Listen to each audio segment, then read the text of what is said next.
Salutations et bienvenue à Entre trois films, édition du 16 octobre 2022.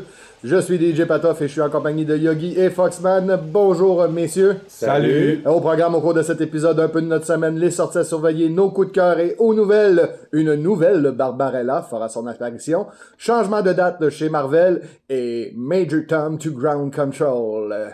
On va commencer en parlant un petit peu de notre semaine et cette semaine, c'est Marc-André qui s'y colle. Hey, je suis chanceux. Je vais parler de quelque chose que ça faisait très longtemps que j'avais pas fait. J'ai fait du montage vidéo cette semaine. Pas vrai? Oui. Quelle surprise. Ben oui. Je dirais pas c'est quoi le projet parce que ça reste secret pour l'instant, mais j'ai fait du montage vidéo pas mal à tous les jours. Malgré cela, j'ai eu la chance quand même de regarder quelques trucs. J'ai regardé Andorre, qu'on n'a pas parlé encore. Ah, c'est ça, j'ai oublié. On attend le 12e épisode pour en parler. Ouais, mais je voulais au moins dire que je l'ai regardé, parce c'est qu'on bon. n'en a vraiment pas parlé. J'ai terminé Le Seigneur des Anneaux, Les Anneaux du Pouvoir. Ah, c'est ça, j'ai oublié. Et sérieux, j'ai essayé la voix québécoise et la voix française. Ok, t'as écouté avec les traductions. Là. Les traductions, là. Si vous voulez des traductions, c'est moi qu'il faut les faire parce que moi, je regarde majoritairement mes trucs en français et j'ai noté une très grosse différence, non pas dans le texte, mais dans la prononciation des mots en France et au Québec. Tu veux dire des noms, puis des lieux, les endroits, les choses comme ça? Non, pas tant les noms, c'est plus dans le A, le A, des trucs comme ça. Ah, ben oui. Ben oui, c'est sûr. Il y avait beaucoup. Personnellement, là, j'ai préféré. Ça ira demander du beurre, toi, là-bas. C'est Tu dis bien meilleur. Et sérieux, le côté beaucoup plus Académie française de la traduction européenne, Mhm. les voix des nains passent beaucoup mieux Ok. en français international. Si vous avez à écouter une des deux traductions, français international plus que le français québécois. Ouais, il aurait dû donner aux nains un accent de la Beauce. Non, mais moi, j'ai toujours dit qu'il fallait les textes québécois avec les voix Je françaises. suis pas mal d'accord avec toi. Et les textes sont pareils dans les deux traductions. Ah, ok. Identique? À 95%. Ouais, là, il y a quelques petites différences. Mais généralement, quand on écoute, mettons, des films récents, comme les nouveaux Star Wars, et comme un bon exemple de tout ça, c'est Indiana Jones, c'est Le Royaume du Crâne de Cristal, là. Ça n'existe pas, ce film-là. Non, je sais que ça n'existe pas, mais quand on l'écoute en québécois, le texte est meilleur, Ouais, mais les voix ils sont off. sont pas bonnes du tout. En France, les voix sont parfaites, Mais les mais les textes textes sont pourris. Et personnellement aussi, entendre des temps de verbes qu'on n'entend pas souvent, autre que le présent, le passé composé, entendre que nous vîmes, que nous faisâmes, pour moi, c'est jouissif entendre ça dans une série comme ça. Là. Du Ouais, plus que mais parfait, les textes de Tolkien sont écrits de même. Ouais, mais Oui, c'est ça, mais c'est du ça, plus tu que peux parfait pas, dans une ouais. affaire, dans ce genre-là, c'est parfait, c'est sûr. et certain. Puis les traductions à la Tolkien sont respectées, par exemple, les termes traduits mot pour mot. Puis, Oh oui, c'est vraiment parfait. À ce que je me rappelle d'avoir lu des traductions du Seigneur des Anneaux, parce que ça fait quand même près de 20 ans que j'ai pas lu Le Seigneur des Anneaux. Parce que les films, ils faisaient une belle job pour ça, d'ailleurs, traduire comme le roman. Mais si ce que je comprends bien, ça a été fait aussi pour ça. Et sinon, j'ai terminé le très pénible She-Hulk. Oh, ok. Pénible, la C'est bon. finale. Il y a pas- Moi, j'ai trouvé... On en reparlera plus Hey, tard. sacrifice! Excuse-moi, là, mais la finale de She-Hulk, c'est un... Ok, Simon, de ton côté, qu'est-ce que t'as fait cette semaine? J'ai écouté la finale de She-Hulk! Et j'ai aimé ça. T'as aimé ça? J'ai vu plusieurs films. Je suis allé voir un visionnement de Black Adam que je vais vous parler dans quelques semaines. J'ai... Probablement la semaine prochaine.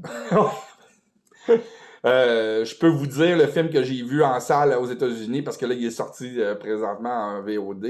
Il a sauté la salle puis il est sorti en VOD. Je l'ai vu au cinéma. Moi, j'ai vu Clerks 3 au cinéma aux États-Unis. Mais là, je peux le dire que je l'ai vu. Oui. Finalement... Tu peux même en parler? Oui. Parce que c'est pas sorti encore ici. Oui, là. c'est sorti. Oui, il est sorti Il en est sorti en VOD. OK. Il est sorti directement en VOD. J'ai même pas vu ça passer dans Ouais, mes... Il est sorti cette semaine.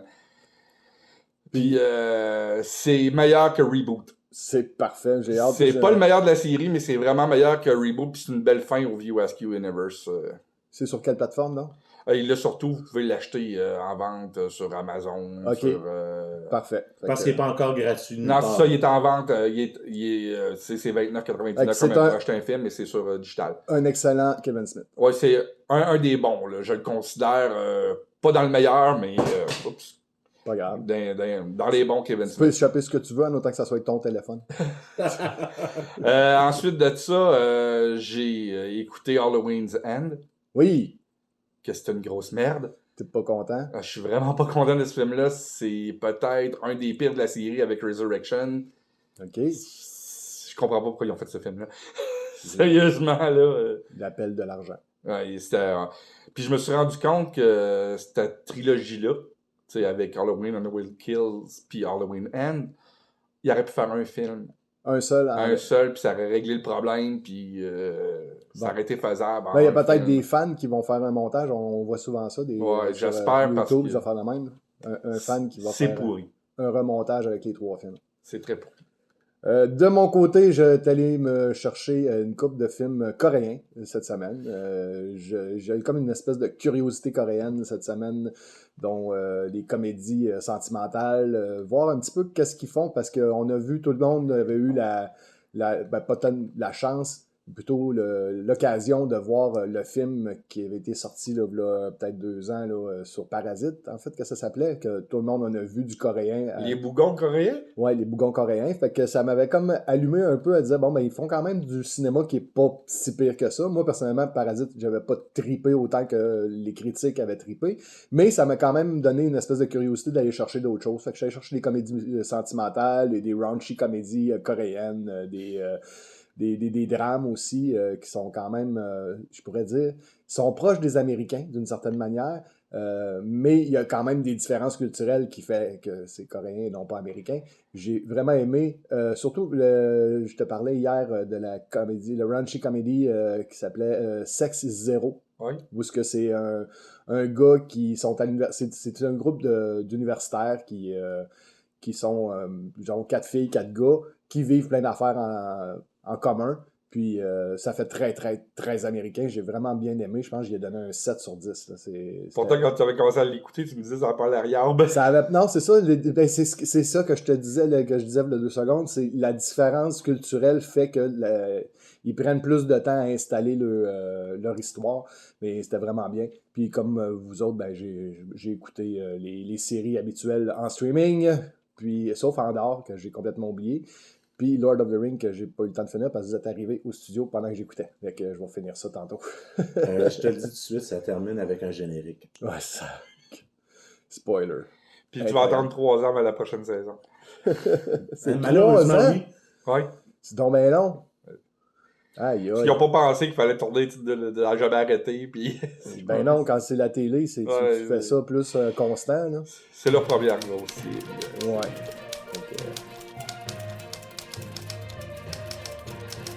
On va y aller maintenant avec les nouvelles. Simon, mon cher ami, on commence avec un changement majeur de calendrier chez Marvel. Oui, Marvel, à cause qu'ils avaient retiré Blade du calendrier, ils l'ont replacé, mais à cause que tout est interconnecté. Quand tu fais tomber un domino, les autres dominos, Ben, ça bouge tout. ça bouge tout, c'est obligé, parce que tu peux pas sortir un film avant un tel, parce que sinon, peut-être que ça va influencer telle Il va affaire. y avoir des spoilers dans un film Ou pour l'autre. Ou... qu'est-ce qui se passe, là? On sait qui ce personnage-là. C'est comme une parce que- série télévisée, tu sais, on saute un épisode, et il faut que... C'est ça. Fait que Blade sera en novembre 2023. Aussi bon, ok, c'est loin. C'est l'année prochaine. Mhm. Et Deadpool, Ouais. il était retardé de 3 mois. Tabarouette. Il va être en novembre 2024, Ah, ça, c'est bien trop loin. au lieu d'en septembre. J'ai tellement hâte à Deadpool, c'est incroyable. Les 4 Fantastiques vont être en février 2025. Ok, je vais avoir des cheveux blancs. T'en as déjà. Avengers Kang Dynasty sera en mai 2025. Ok. Puis Avengers Secret Wars sera en mai 2026. Hey, ça veut-tu dire que dans tous ces films-là, quand ça va se terminer, je vais être le seul des 3 qui va être encore dans la quarantaine? Ouais, Ça se pourrait fort bien. ouais. À moins qu'on me gèle. Non, mais c'est bizarre parce qu'ils nous avaient promis au départ 2 Avengers en 6 mois, mais là, ça tombe en 1 an. En un an, ouais. Comme à l'époque de... Donc, c'est comme des politiciens, ils font des promesses, mais ils les tiennent pas. Ah, mais c'est pas de leur faute, nécessairement. Est-ce qu'on a des gros films de Marvel qui vont sortir durant l'été, comme habituellement, les gros... Ben là, il y a encore des dates qu'on sait pas. OK. Ben, il y a les Thunderbolts qui vont s'en venir très bientôt, puis ça, on va en parler plus tard dans l'émission. Mhm. Je pense que les Thunderbolts, c'est peut-être le gros, Ça va être le les gros nom qui va Summer être... Smash. Ouais. On a, ben justement, on en parle tout de suite. Hein. OK. On a un nouveau Thunderbolt Ross qui s'en vient. Ouais, le général Ross, on sait que William Hurt est décédé au début de l'année, Rest in que ça a peace. fait un gros trou, puis ça a changé un petit peu les plans de Marvel, parce qu'il y avait beaucoup de plans au niveau de Thunderbolt Avec Ross, ce personnage avec le film des Thunderbolts qui s'en vient, avec peut-être un Hulk rouge, comme tout le monde le sait, Général Ross devient un jour le Hulk rouge. Ils ont choisi leur nouvel acteur, on a parlé, je pense qu'il y a 2 émissions, que c'était une rumeur. Ouais, ça vient en rumeur. Mais là, c'est officiel, les contrats sont signés. Sa première apparition va être dans Captain America 4. OK. Harrison Ford est notre nouveau Général Ross. Yes. Ça amène un gros gravitas au niveau de Marvel. T'sais, c'est un acteur comme on n'en voit plus. C'est un acteur du Golden Age Hollywood, un peu comme Cary Grant, James Stewart. C'est quelqu'un dans ce style-là. Effectivement. Harrison Ford. C'est un acteur d'une race qui n'existe plus aujourd'hui à Hollywood. Un peu ce que Robert Redford avait fait dans Captain America 2. Oui. Oui. C'est le même genre de gravitas qu'ils veulent amener, mais encore plus gros parce qu'Harrison Ford, c'est Harrison Ford. Harrison Ford, c'est Han Solo, c'est Indiana Jones, c'est Jack Ryan, c'est le fugitif, c'est un acteur qui est extrêmement populaire, qui est aimé, qui vient amener une... Qui est révéré même. Oui, vénéré. Oui. Ouais, pratiquement. En fait, c'est un icône de Oh, oui. On peut le dire. C'est un icône. C'est que ça, je te dis, c'était comme un Humphrey Bogart, un Cary Grant, un James Stewart. C'est ce style d'acteur-là qu'on n'a plus aujourd'hui. Qu'on va avoir dans Marvel. Oui. Puis je pense qu'il va se faire du fun. Probablement, on dirait qu'il y a de plus en plus de fun. Plus qu'il vieillit, plus qu'il y a du fun à Il y a 80 ans, c'est fou, hein? Il y a 80 ans, puis l'année prochaine, c'était Indiana Jones encore. Puis j'espère qu'il va se blesser en tournant les films de Marvel, parce que quand les films se blessent, d'habitude, les films sont bons. Les films sont bons. Un nouveau Naked Gun qui s'en vient et qui a été officialisé avec notre cher ami qui est aussi un très gravitas. Voyons, Liam Neeson. Liam Neeson est notre nouveau Frank Drebin. Ça fait bizarre un peu. Mais imagine-les dire « Nice beaver ». Quelle jolie fourrure. Quelle jolie fourrure. Non, mais imagine-les justement être le gars sérieux qui sait pas qu'il est con. Ouais, c'est ça. Ça va être... Il est parfait. Quand on y pense, sur papier, c'est « Oh non », mais quand on y réfléchit, il est juste parfait pour le Ça fait monde. du sens, effectivement. Le film va être produit par Seth MacFarlane. OK, oui. Et coécrit par MacFarlane et Akiva Scheffer et réalisé par Scheffer. Je pense que c'est une bonne personne pour s'occuper d'un nouveau Naked Gun, Seth MacFarlane. Ouais. Puis il y a même des rumeurs sur l'Internet qu'il y aurait un caméo à O.J. Simpson. Oh, ça serait un coup de pied au cul d'Hollywood en tabarouette. Est-ce qu'il va y avoir des gants? Oh. J'ai-tu dit ça? Oui, t'as dit ça. Non, mais il y a même des rumeurs de tout ça. Moi, OK, pour le monde qui ne le savent pas, Naked Gun, au Québec, c'est l'agent fait la farce. En France, c'est Y a-t-il un flic pour sauver la reine? Mm-hmm. C'est basé sur une série télévisée créée par les frères Zucker et Jim Abrams, qui s'appelait Police Squad. Police Squad. Ouais. Puis le personnage a été popularisé par Leslie Nielsen des années 80, puis c'est ça qui a ramené Leslie Nielsen à la cote, qui est devenu un genre de popularité débile à la fin des années 80. Mais il était dans Police Squad. Oui, ben c'est lui, Frank Drebin. C'est lui, Frank Drebin, c'est ça. C'était comme Star Trek, ils ont pris une série télévisée, ils en ont fait un film, puis c'est devenu plus gros que nature après, parce que le premier agent fait l'affaire sur y a-t-il un flic pour sauver la reine en France, a fait un canon au box-office.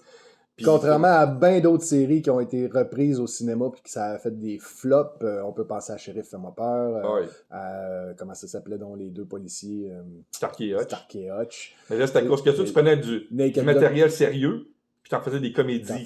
Ouais. Là, tandis que là, il prenait une comédie puis il en faisait une plus grosse comédie. Ouais. Puis, qu'est-ce qui est bon? Parce que c'est un spoof movie, c'est un film de spoof, mais tous les autres styles de même, c'est les scary movies, les Not Another Teen movies. Mais ça, c'est des... c'était des copies de plusieurs films mélangés ensemble, tandis que Legend fait la farce, tous les acteurs jouaient le rôle comme s'ils étaient dans un gros drame policier. Ouais. Mais c'était pas ça aussi la force de ce trio-là qui avait déjà embarqué dans Y a-t-il un pilote dans l'avion puis dans Top Secret. Oui. Mhm. Le fait d'avoir une comédie, mais que tu la joues sérieusement. Comme si c'était Shakespeare. C'est ça, mais que c'est toutes les situations, les commentaires ou les lignes de dialogue qui n'ont aucun sens. Je me rappelle de certaines lignes de dialogue dans Y a-t-il un pilote dans l'avion que je ne dirais pas ici parce que ça Ouais, ne tu peux les passerait dire, c'est pas. la date de 40 ans. Oui, mais ça ne passerait plus aujourd'hui. Ah. Mais Tu préfères tes hommes comme ton café, tes préfères noirs. c'est lui qui l'a dit, c'est pas moi. Ah Aimes-tu ça, toi, des films de gladiateurs? ouais. As-tu déjà vu un homme mature nu? Est-ce que tu as déjà pris ça, toi, un bain turc? C'est tellement débile. On va y aller avec un remake de Barbarella et ça va être la belle Sydney Sweeney qui va jouer le rôle. Oui, celle qu'on a vue dans Euphoria. Mhm. Elle va remplacer Jane Fonda qui a joué le rôle dans les années 60. C'est basé sur une bande dessinée, un comic book français qui avait été adapté par Roger Vadim et Dino De Laurentiis dans les années 60 dans un film qui est devenu un film culte. C'est un film culte? Oui. Ben, pas pour moi. Non, mais c'est un film culte pareil. C'est cool qu'un groupe britannique a pris le nom d'un personnage pour avoir leur nom. Ouais, The mais Man peut-être Band. qu'il y avait lu le comic book aussi. Non, il avait parlé du film. Oh, ouais, Ah, mais, ok. Bah, non, mais c'est un film culte, c'est un Midnight Movie qui Oh est encore my diffusé. god, oui, ok, Barbarella avec... ok, c'est beau, excuse-moi, moi je sais pas pourquoi dans La ma tête... police interspatiale J'avais qui le- est à moitié nue. Là. Oui, mais dans ma tête, moi, ce que j'avais le film avec... voyons comment elle s'appelle. La fille d'Alerte à Malibu. Ah! Barb Wire. J'avais Barb Wire au lieu de Barbarella dans la tête. C'est pour ça que je dis le film est ordinaire au bout. Mais non, Barbarella avec... Avec Hugo Tognazzi. avec Jane Fonda, c'est puis beau. Jane Fonda. Ok, je vais aller me prendre un autre café, je reviens dans quelques instants.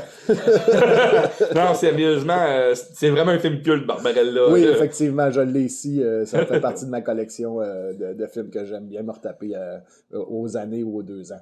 Je vais faire une confession. Je l'ai jamais vu, ce film-là. J'ai tenté de le regarder une fois à la télévision quand il a passé à minuit. Ça sert à rien, ils coupent trop de scènes. Ouais. Et non, c'était une présentation spéciale non censurée, Sans pub? sans pub. Oh, wow. Et j'étais tellement fatigué qu'après 5 minutes, je me suis endormi sur le Ah, film. ben là, c'est pas la faute du film. Ah, tu Non. peux pas t'endormir dans le générique de ce film-là. Là. Tu peux pas t'endormir C'est dans un les 5 premières, striptease. les 5 premières minutes. C'est un striptease. Ouais, mais après ça, je me suis endormi. Ok, tu T'as t'endormais vu le après. striptease? Il fait Oh, oui. continuer son striptease dans ses rêves. Mais honte à moi, j'ai pas vu le reste du film. La scène des poupées tueuses est une des séquences qui m'avait fait freaker quand j'étais enfant. C'est une des rares scènes de films qui m'avait fait avoir peur quand j'étais jeune. Je peux y compter sur le bout de mes doigts. Mais la séquence des poupées qui ont des dents d'acier, Oui. ça m'avait fait freaker très très jeune. T'avais vu ça très très jeune, toi, Ouais. Barbarella? T'as des parents lousses. Le casting de Transformers Rise of the Beast s'agrandit. Oui, un film qui a été tourné il y a 2 ans. Attends, il a été tourné il y a 2 ans, puis là, ils vont retourner des scènes avec des Non, ils font des voix. Ah, Ils Il font faut, les- il ils faut, font des il fois faut, il des faut robots. des voix pour les robots, hein?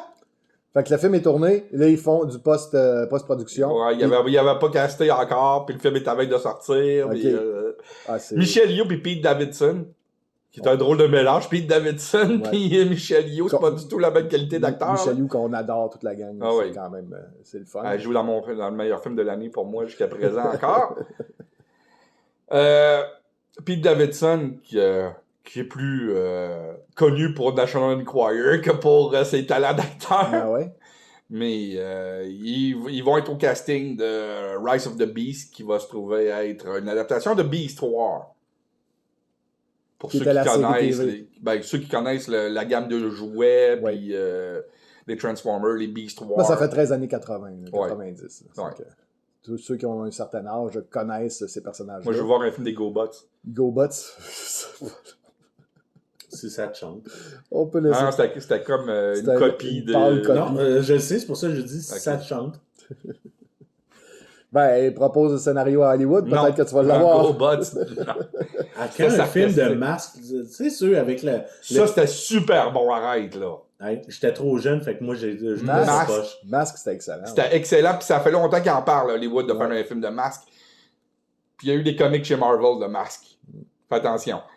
Denis Villeneuve fait encore des petits miracles et se retrouvera à sortir Dune à l'avance.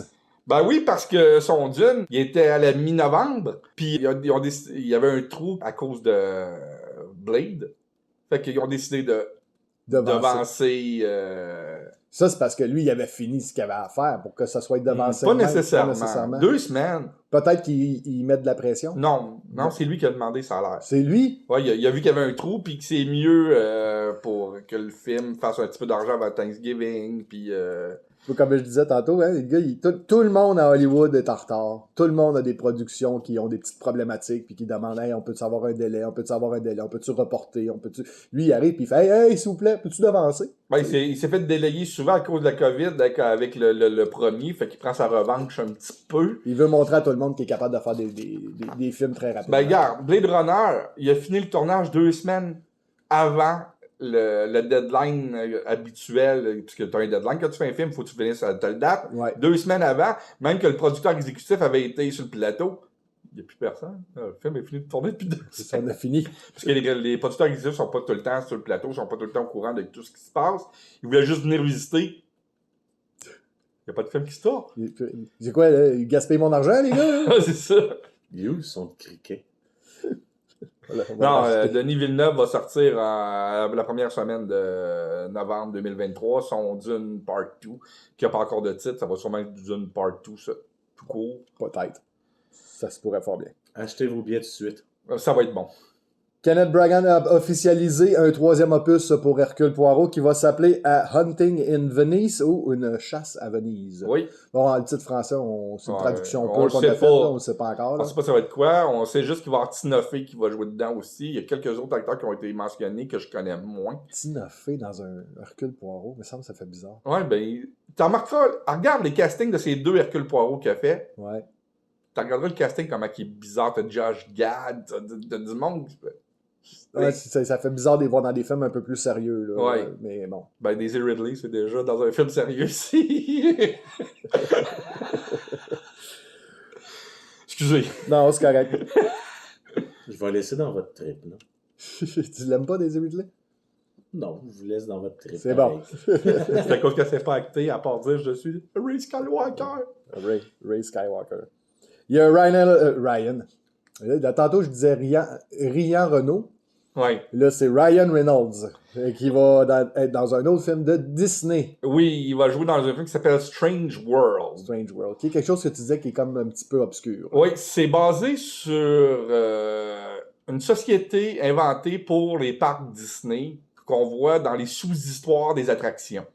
OK. Société secrète? Une société secrète qui s'appelle la Société des Exploreurs et Aventuriers. OK. C'est une société, d'ailleurs, si vous allez à Skipper Cantina à Magic Kingdom en Floride, c'est un restaurant qui appartient à la société dans l'histoire, puis il y a plein d'affaires sur la société, sur les murs de ce restaurant-là. C'est d'ailleurs le président de la société, c'est lui qui est le propriétaire de la compagnie quand on fait la Jungle Cruise. Okay. Ça a rapport avec le monde. Ça a des liens Tout dans a le des parc. liens. Il y avait même à l'époque de Downtown Disney qui est rendu Disney Spring aujourd'hui en Floride, tu avais un bar de cette société-là. Il y avait un bar qui était fait sur la base de cette société-là. Puis Ryan Reynolds a décidé de sortir ça de la boule à mythe. Enfin, on va faire un film avec ça. Un peu comme je vous ai parlé dernièrement de Figment. Ouais, Qui est un personnage très, très obscur de Disney. Là, c'est la même chose. On dirait qu'au lieu d'adapter des affaires comme Jungle Cruise, Haunted Mansion, ils décident d'adapter des trucs en rapport avec le parc et pas des attractions réellement. Ouais. Ben, en même temps, Pour créer un monde. En même temps, c'est le fun en crime de voir des affaires originales sortir de chez Disney. Parce Ouais. que C'est purement Disney. Parce que depuis Marvel, on dirait que tout est basé soit sur du matériel déjà très, très connus, ou des remakes de choses qu'ils ont faites. Bon, on pense à La Belle et la Bête, à Mowgli. Mowgli, c'est Jungle Book, des enfants de même, qui font juste refaire des Pinocchio trucs. dernièrement. Pinocchio, que je vais regarder cette semaine. Et que là, d'avoir vraiment Figment qui arrive, puis voyons, c'est la société que tu parles. Society of Explorer and Adventurer. Ça nous amène du matériel neuf. Puis ça, c'est le fun de voir ça d'une grosse compagnie chez comme Disney qui mise souvent sur des choses sûres et certaines. Fait que là, ils vont avec un petit peu gambling. Et surtout qu'il y a beaucoup, beaucoup, beaucoup de choses qu'on ne connaît pas, qui sont obscures, ou des choses que ça fait longtemps qu'ils n'ont pas ressorti. Il y a combien de personnages, combien de films ou de courts-métrages qu'on n'entend pas parler ou qu'on n'entend plus parler depuis des années qui pourraient ressortir. Oui, un film sur Donald Duck de l'effort de guerre. Ça serait bon. Non, mais la dernière fois... Non, ça n'existe pas. Même la dernière fois qu'ils ont fait ça, c'était au milieu des années 2000 quand ils ont dit à Tim Burton de faire un remake de son court-métrage Frankenweenie. Oui. C'est comme le personnage que tu parles tout le temps, là, le personnage d'horreur qui vient d'un film obscur. Ça serait intéressant de le sortir, puis de le montrer, puis de le faire. De quoi qu'on parle, là? Ça, c'est... comment c'est... The Ghost of From the Marsh. Okay, c'est un genre de Zorro. C'est un genre de Zorro, mais horreur, qui est basé sur une série de romans qui s'appelle le Captain Clegg, qui est une série de romans où c'est un Zorro qui est en Grande-Bretagne, dans les 1700 qui a comme un masque un peu evil. Disney a fait une adaptation avec Patrick McGowan des années 60, qui est hallucinante. C'est peut-être une des meilleures productions que Disney ont faites de leur vie. Puis, vu que c'était tellement au champ gauche pour Disney, quand que le film a été distribué en Amérique, ils l'ont passé en téléfilm, coupé en 3 épisodes pour le monde merveilleux de Disney, parce qu'ils ne savaient pas comment le vendre en Amérique. Aux États-Unis, il était sorti en salle. Pas aux États-Unis, mais en Grande-Bretagne, il était sorti en salle. Mais aux États-Unis, il était sorti en épisode de série télé. Puis ça fait des années que du monde à Disney veulent ressortir ce personnage-là parce qu'il est terrifiant, il fait peur aux enfants. Il y a une équipe avec lui. Il y en a un qui a un masque de hibou, mais c'est tous des masques vraiment débiles. Là. Oh, wow. La qualité des masques sont juste fou alliés. Tu sais, le Captain Clegg, c'est un prêtre au départ. Qui est comme un super-héros parce qu'il y a une identité secrète du Captain Clegg. Puis si tu lis les romans originaux, c'est un ancien pirate. Il a été désavoué, il a décidé de rentrer dans ce petit village-là. Il est devenu prêtre, puis il décide de voler les pirates pour donner de l'argent aux pauvres pour pouvoir payer la dot au roi d'Angleterre. C'est une histoire débile. Vraiment. Merci d'avoir parlé de ça, parce que c'est plaisir, un des personnages de Disney que je préfère le plus, puis qu'on parle jamais. C'est un secret bien gardé. Oui, de Disney, puis il n'y a pas juste Disney, mais la Hammer ont déjà fait une adaptation de ça, mais très très violente, puis pas bonne du tout. Pas bonne du tout? Non, la version de la Hammer, c'est à chier. Comme j'ai dit en introduction, Major Tom to Ground Control, et on parle de quel Major Tom? On parle de Tom Cruise, bien sûr. Oh yeah! Qui va s'en aller dans l'espace tourner son film. On n'a pas encore le titre. On n'a pas de titre, mais on sait que ça va se faire. Ça va être Universal Pictures qui va distribuer. On sait que c'est coproduit par Elon Musk. OK. Parce qu'il faut financer le décollage. Il fallait quelqu'un pour financer. Faut quelqu'un de riche. Le film va être réalisé par Doug Liman. Okay. Qui nous a donné The Edge of Tomorrow avec d'ailleurs Tom Cruise, qui nous a donné Mr. et Mrs. Smith, qui nous a donné le très formidable Go. Qui théoriquement va se retrouver dans l'espace lui aussi. Là. Oui. Oui. Fait que, Ils s'en vont sur la station spatiale tourner un film de science-fiction. Ça va bien. Mais le départ, c'était quand on a entendu parler de ce projet-là il y a 1 an ou 2, c'était un décollage puis des scènes filmées dans la capsule. Là, ils sont rendus.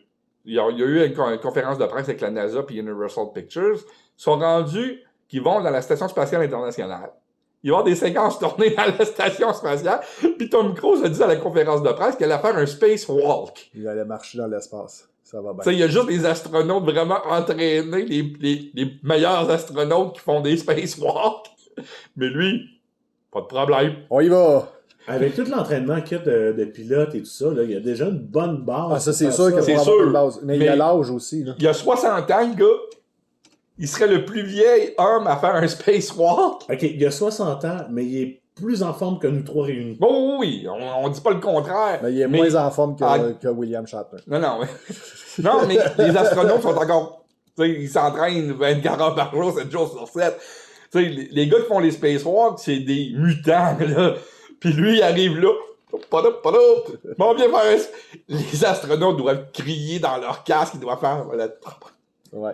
Mais en même temps, ils vont faire comme, hey, attends, je vais rencontrer Tom Cruise. Oh, dans ouais. l'espace, t'imagines-tu? Tu fais comme, ben, moi, j'étais sur la station spatiale. Là, puis tout à coup, Tom Cruise est venu me voir, me serrer à la main. Ça se place bien. Il m'a fait une des sushis. Ça se place bien dans une conversation. Là. Des soucis chéchés. Ouais, des sushis chéchés. Non, mais c'est fou, là, quand on y pense, là, un spacewalk, Ouais, c'est carrément out of this world. Là. complètement fou. On ne peut malheureusement pas passer sous silence le décès cette semaine de Robbie Coltrane qui jouait Hagrid dans les séries Harry Potter et Angela Roddenberry qui, elle, elle écrit au meurtre, ça c'est au Québec. Puis Arabesque en France. Arabesque en France, qui nous a quittés elle aussi à 16 ans. 96 ans quand même. Angela Roddenberry, qui est une icône, comme on disait tantôt pour Harrison Ford, elle aussi c'est une icône de Hollywood. Robbie Coltrane, que toute la génération au complet a connu sous les traits d'Hagrid, mais qui a puis quand que même moi, plus vieux, a connu dans Vladimir Zukovsky, le genre ennemi à James Bond dans GoldenEye et dans Le monde ne suffit plus. Le monde ne suffit pas. J'allais dire The World's Not Enough. Puis c'est un acteur qui a fait beaucoup de télévision, qui avait joué dans un film en 1990, c'est là que je l'ai connu, qui s'appelait Nuns on the Run, avec de la musique de Yellow, Oui. Avec Eric Idle, Ouais, je me qui souviens était de ça, un des films britanniques les plus drôles que j'avais vu à l'époque avec Fish Called Wanda. Mm-hmm. Ah, c'était très, très, très, très comique. Donc, rest in peace à ces deux grands acteurs, en espérant qu'ils sont dans un monde meilleur. On va y aller avec les sorties à surveiller. Marc-André, cette semaine, une petite semaine au cinéma, mais quand même pas mal de choses à surveiller. Ouais. Oh, il y a des grosses pointures. Je vais commencer par la grosse pointure, parce que c'est la première que... Coupé. Ah oui. C'est ça la grosse pointure. Excuse-moi, je t'ai bloqué. C'est Coupé, oui, la comédie d'horreur de Michel Hazanavicius. Je veux le voir, ce film-là. Présenté à Cannes en 2021. On l'a en Amérique du Nord un an et demi plus tard. C'est un film de... Zombie, c'est ça. Réalisé par le réalisateur de West 117. Ouais. Les deux premiers films. Donc, un film français sur les zombies. Ouais. Réalisé par le réalisateur de L'Artiste. Ah oui. Ça avait fait scandale, à ce que je me rappelle, à Cannes. Ah oui, à ce point-là. Ça arrive Si Bérédis joue une zombie, moi, je vais l'écouter. C'est sûr et certain. Non, mais si on niaise pas, là, la vraie grosse pointure cette semaine, c'est... Tard. La comédie musicale, la drame musicale de Todd Field avec Cate Blanchett qui est l'histoire de la première chef d'orchestre féminin. Ah, mais là, tu fais de la publicité frauduleuse, parce que moi, je le sais que Thor, c'est avec Chris Hemsworth, OK? J'ai pas dit tard, j'ai dit tard.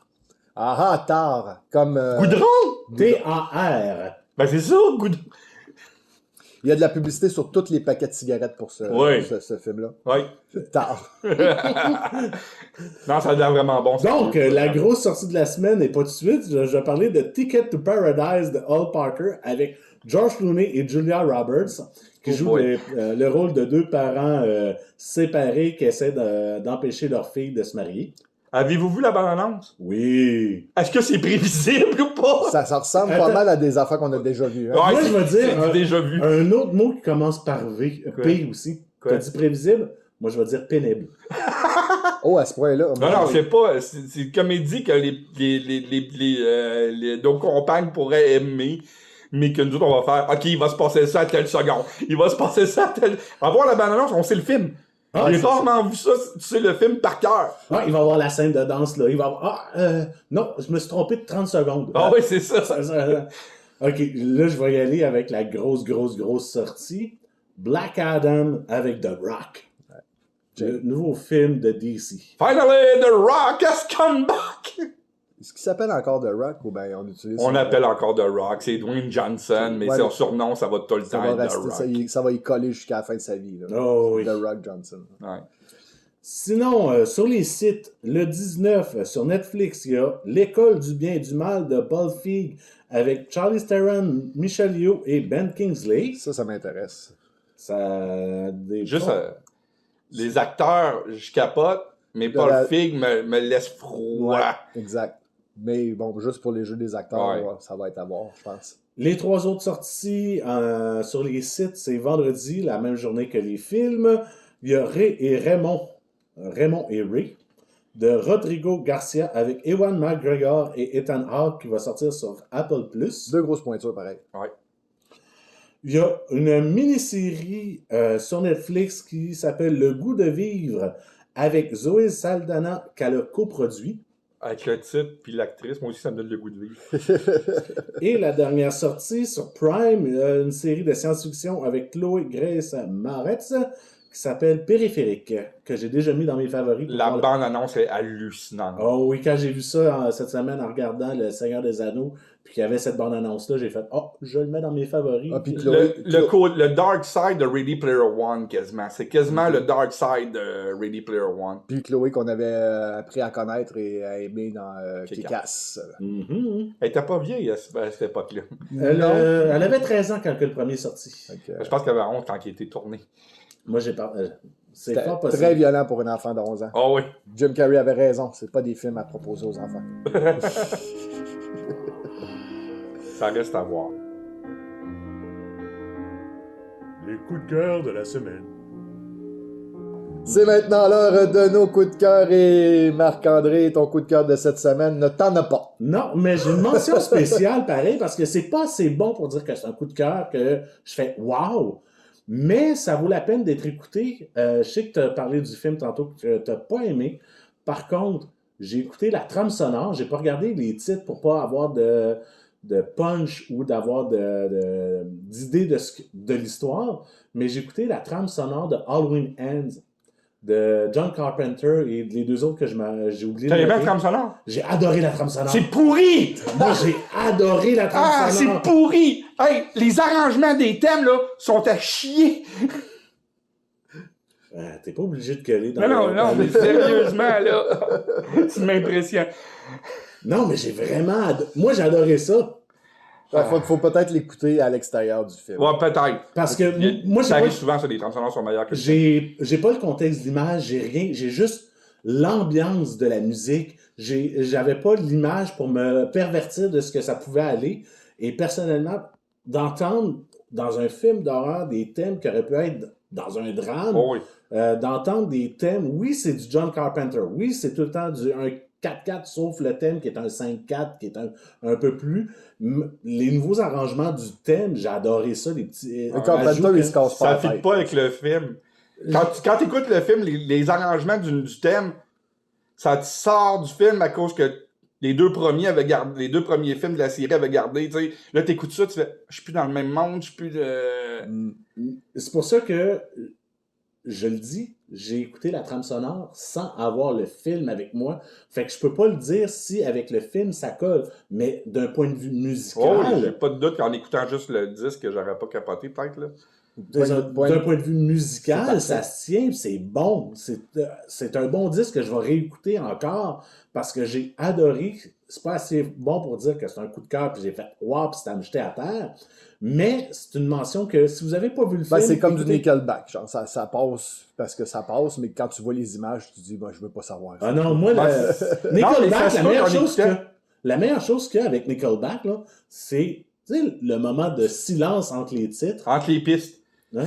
Mais non, c'est pas vrai. Nickelback, je veux dire, Mais Deadpool va venir te tuer c'est si de tu la parles comme musique. Nickelback. Non, mais c'est de la musique facile, c'est de la musique c'est de la musique qui fait un job, mais qui dépasse pas, qui mérite pas le niveau de. C'est pas du de John la Williams, c'est pas exact. du Giacchino, c'est pas C'est du du- Jerry Non, Goldsmith. c'est du John Carpenter. C'est du John Carpenter, tu sais à quoi t'attendre, mais c'est du bon John Carpenter. Simon, de ton côté, t'as un coup de cœur ou deux, là, je sais plus, là. J'en ai un, en réalité. T'en as un, ok, c'est quoi? Welcome to Wrexham. Ok, merci. Tu me laisses l'autre. Ah, toi aussi? Welcome to Wrexham. Wrexham. Wrexham. Ça me dit absolument signe. C'est une série de documentaires qui a été faite par FX, puis qu'on vient d'avoir sur Disney Plus cette semaine. Ok. Ça raconte l'histoire de Ryan Reynolds puis de Rob McElhenney qui agitent une équipe de soccer au Pays de Galles. Mais ça, c'est une histoire vraie, ça? Oui. C'est quand ils ont acheté l'équipe, ouais. C'est toute leur première saison en tant que propriétaire de l'équipe. Mais de la manière que la série est faite, c'est meilleur que n'importe quel film sportif que tu as jamais vu. Ah ouais? C'est du génie. T'as peur que l'équipe perde, tu veux que l'équipe gagne. Ah, ils ont vraiment réussi à créer une réussi. ambiance extraordinaire dans le documentaire. Puis c'est le fun parce que tu commences par... Ils t'amènent des personnages dans le premier épisode qui sont des fois des simples habitants de Wrexham. OK. Puis tu les vois évoluer à travers la saison. Comment que... Ah, ces maudits Américains-là comprennent rien au football, puis blablabla. Tu sais, ça commence de même, après ça... Ah, il faut qu'il renvoie le coach, c'est pas bon. Mais tu sais, tu dis que c'est des personnages. C'est du monde qui interviennent dans le documentaire, mais ça devient à être des personnages. Ouais, je comprends ce que tu veux dire. C'est fou. Ils réussissent à faire des épisodes. Il y a un épisode en plein milieu de la série, parce que c'est 18 épisodes. Ils réussissent à faire un épisode en plein milieu de la série qui est une joke, qui est comme la télévision des Pays de Galles, mais faite par Ryan. Toutes les émissions sont animées par Ryan Reynolds. C'est juste du génie. Ils réussissent à mettre de l'humour là-dedans. T'apprends à connaître la vie des joueurs, puis à aimer les joueurs, puis à comprendre, non, il va y arriver ça, il faut pas qu'il arrive ça. Est-ce que tu as besoin d'être un fan de football, de soccer, pardon, pour aimer ça? Non. Pas pantoute. Il faut que tu aimes l'histoire humaine, puis comment se dépasser par toi-même, puis tu vas triper. Il me semble que c'est ça, la force des bons films de sport, c'est que même si tu n'aimes pas ce sport-là, c'est de voir le dépassement de soi, de voir tout ce qui est... je vais aller avec les clichés que Rocky. Oui, Rocky, mais que les animateurs disent avec l'équipe à Montréal, là, L'Impact. Oui, l'Impact. Excusez-moi, mais moi, ça restait l'Impact. Ouais, le club de football Montréal, ça existe pas? Non, Non, dans ma tête, le c'est FC l'Impact. Montréal. Non. Mais tout ce qui, quand tu perds, le fait, l'humilité de perdre et tout ça, là, Le côté humain de... c'est vraiment ça. C'est comme le chariot de feu que vous me parlez tout le temps. Là. C'est de voir le dépassement, c'est de voir... j'ai un mot qui me vient au bout de la langue, mais je ne suis pas capable de le dire, mais le laisser aller quand ça va mal. C'est... quand tu as une mauvaise journée au bureau, comme on dit, là, un mauvais match, tu fais pour passer à d'autres choses. Là. On allait dire une mauvaise intervention à la radio. Puis à cause qu'ils ont acheté, à cause qu'ils ont acheté le club durant la COVID, ça a pris du temps avant qu'ils peuvent se rendre à Wrexham, puis tu sais, fait que les gars de la ville avaient des doutes, qu'est-ce qu'ils vont faire avec notre club, parce que le race course, la place où ils jouent, c'est le plus vieux terrain au monde où il y a des activités sportives. OK. Puis là, c'est ça, dans les derniers épisodes... C'est un landscape. Ouais, c'est un landscape. Le dernier épisode, ils réussissent à acheter le terrain. Parce que le terrain appartenait à d'autres compagnies, puis c'était loué par le club, puis c'était compliqué. Fait que là, ils vont peut-être le rénover dans la deuxième saison. J'espère qu'il va y avoir une deuxième saison. Parce que c'est vraiment le meilleur documentaire sportif que j'ai vu dans ma vie. Oh, wow. Toute catégorie. Regarde, moi, je l'ai pris en note, là, c'est sûr et certain, je vais aller me taper ça dès que j'ai un petit peu de temps. Malheureusement, comme toutes les séries FX sur Disney+, ça va prendre du temps avant qu'on l'ait la version française, parce que des fois, c'est 3-4 semaines avant. Mais là, je pense que vous pouvez... Moi, je l'ai pas fait, mais je pense qu'il y a les sous-titres français qui existent. Puis c'est mieux, même en anglais, pour le monde, écoutez-le avec les sous-titres, je vous en prie. L'accent des Pays de Galles, puis quand ils parlent gallois, là... Ça se peut que ça soit rochant. Non, mais parlez gallois, parce qu'il y a des bouts des épisodes qui sont en gallois. En vrai gallois. Pas en anglais, mais en gallois. Fait que t'es comme perdu. Excellent. De mon côté, mon coup de cœur cette semaine, c'est un épisode des années 80 d'une série TV qui commence avec... pareil comme les épisodes de Hulk à la télé, c'était l'épisode de She-Hulk qui commence d'une façon extraordinaire. Moi, avec le générique des années 70? Oui, c'est ça, des années 70-80. C'est comme si c'était vraiment un épisode TV avec Bruce Banner. Exactement les mêmes décors, les mêmes costumes. Avec David Banner. Ouais, mais Mark Ruffalo a exactement le costume à Bill Bixby. Bill Bixby. C'est excellent. Il y a tellement de clins d'œil, il y a tellement de... C'est un bonbon à voir. Moi, j'ai ri, je me suis bidonné du début à la fin. J'ai vraiment aimé ça. J'ai adoré quand elle va voir... voyons, j'ai un blanc de mémoire là. Kevin, c'est ça. Quand il passait, je suis crampé. Ah oui, Je comprends pas pourquoi que notre collaborateur n'a pas aimé ça. C'est juste génie. Elle rentre dans les studios Marvel directement. La scène où on voit les menus de Disney+, c'est du bonbon. Elle dit de la merde, on arrête tout, on tombe sur le menu. Non, c'est pas ça que je voulais faire. C'est excellent. C'est du fourth wall de Par-dessus du fourth wall. C'est c'est vraiment un épisode où on se prend pas au sérieux, où qu'on montre jusqu'où on peut aller dans une saison 2. Et puis qu'est-ce où est-ce que Deadpool va pouvoir aller aussi? Où est-ce que Deadpool qui, sérieusement, là, après un 3e film, là, moi je donnerais une série. Je donnerais une série à Deadpool. Tu sais, puis comme tu disais quand on a jasé cette semaine de l'épisode de She-Hulk, il manquait un personnage qui aurait dû sortir d'un bureau quelconque. Moi, je l'aurais mis qui sortait du bureau à Kevin, justement, puis là, hey, salut! Il y a Ryan Reynolds qui aurait pu faire une apparition qui aurait été du bonbon. Toi, t'avais parlé de Ryan Reynolds, effectivement, j'avais fait comme, oui, c'est une maudite bonne idée, mais un Hugh Jackman qui sortait d'un bureau puis qui dit rien. J'ai pas ma job, en pleurant! Non, il fait juste... Je vais être recasté! C'est ça. Juste, il sort d'un bureau, ça aurait été très, très, très, très, très comique. C'est une occasion manquée, mais l'épisode est extraordinaire. Mais ils ont coupé la scène où ils parlent des X-Men, ça coupe trop vite, on dirait. Il y a comme une censure, je pense. Marc-André, il nous regarde, puis il fait comme là, ces deux débiles là, qu'est-ce qu'ils racontent là? C'était pourri, ce film-là, c'était pourri, cet épisode-là. Tout ce que vous trouvez bon, moi, c'est ce que j'ai trouvé mauvais. Ben, c'est ça, She-Hulk. Je le sais. C'est du pur comique de She-Hulk à 100%. Mais l'affaire, c'est que en comique ou au théâtre, briser le 4e mur, je trouve que ça passe mieux que à la télévision. Puis l'hommage au début, ça fait encore un hommage aux vieilles affaires. Ils peuvent pas se renouveler un peu là, pour dire on ramène le passé. Ouais, mais c'est ça, She-Hulk. Tu sais, tu ferais ça avec les Fantastic Four, c'est mauvais. Non, mais lui, il voulait avoir du NC-17. Là. Ouais, mais le She-Hulk de John Byrne, tu l'auras jamais. Il nous regarde, de quoi qu'il parle encore, les gars. Non, je sais de quoi vous parlez, là, mais non, pour moi, ça a été... la série au complet, ça a été... Il y a eu des très mauvais épisodes en passant, là. Bon, il y avait du remplissage, il y avait des affaires très ordinaires, mais toi, t'as pas aimé pantoute de A à Z. Non, il y a quelques affaires que j'ai aimées dans la série, okay. Mais il y a beaucoup d'affaires que ça a fait... non, c'est pas le style de personnage de super-héros que je vais aimer. Okay. C'est pas le style en partant. Puis de voir ça comme ça, je l'ai regardé surtout pour voir l'évolution, savoir les liens avec les autres. Mais pour moi, c'est une série que il aurait pu ne pas l'avoir, puis ça m'aurait pas dérangé, là.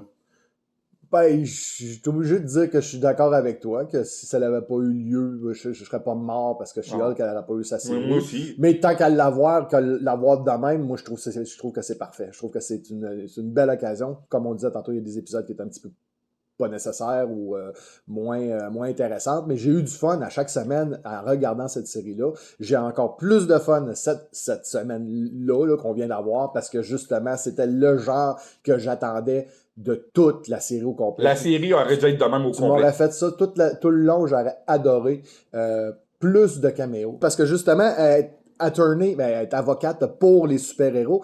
Fait qu'on aurait pu avoir un personnage, je sais pas moi, comme Cyclope, qui a détruit un building à cause qu'il a mal protégé ses affaires. On n'a pas encore vu les X-Men. Non, je sais, mais je veux dire, c'est un exemple. Là, il se retrouve à être obligé il est poursuivi au civil parce qu'il a détruit un étage au complet d'un building commercial, puis là, il faut qu'elle le défende. T'sais, on aurait pu avoir n'importe quel autre personnage, même des super méchants qu'on n'a pas vu encore, qui se retrouvent, qui ont besoin d'un avocat, parce que c'est des super méchants, puis ils font des conneries. Fait que on aurait pu avoir l'occasion... j'espère qu'une deuxième saison permettrait ce genre d'apparition-là. Il y avait trop de Wong. Oui, mais il est tellement aimé. Ouais, je sais, mais c'est rendu le Wong Universe quasiment. Il est partout. Puis en plus, qu'ils font référence à Doctor Strange 1 au premier film de Doctor Strange, dans l'épisode, quand Emil Blonsky demande « Y a-t-il le Wi-Fi? » Tu sais, moi, j'ai trouvé ça super bien. Il y a des épisodes que j'ai détestés dans la série. Sur les 8 épisodes, il y a des épisodes que j'ai détestés. Détesté, c'est un gros mot. Oui, il y a des épisodes que je trouvais que c'était minable. Le twerking? J'ai eu de la misère avec cet épisode. Ah ouais? J'ai eu beaucoup de misère. Mais l'épisode avec Daredevil, c'est dans mes 10 épisodes préférés de Marvel Télé jusqu'à présent. Moins de Wong, plus de Daredevil. De Daredevil. Parce que même quand on voit la séquence du pique-nique à la fin de l'épisode, on voit la chimie entre elle et Charlie Cox qui est parfaite. Superbe. Puis d'ailleurs, j'espère que Jennifer Waters elle va apparaître dans Born Again. Ça serait... mais malheureusement, Kevin nous l'a dit, elle sera pas au cinéma. Elle sortira pas du streaming. Non, malheureusement, Kevin l'a dit. Et si Kevin l'a dit... L'intelligence artificielle, Kevin. Ouais. Pour ceux qui n'ont pas vu l'épisode, c'est une petite référence à l'épisode. Mais l'épisode est sorti mercredi, fait que le temps... Non, c'est beau, c'est correct. Jeudi, c'est-à-dire. On a le droit. En espérant que vous avez apprécié, que vous serez de retour pour le prochain épisode, vous pouvez nous suivre sur Balado Québec, Spotify, iTunes, Google Balado, Facebook, YouTube et... J'ai-tu dit iTunes? En tout cas, si je ne l'ai pas dit, je le dis. iTunes. N'oubliez pas de laisser un j'aime sur nos publications et de vous abonner à nos sites. On vous en remercie d'avance. C'était donc Entre trois films. Je suis toujours DJ Patoff, en compagnie de Yogi et Foxman, et on vous dit bon cinéma!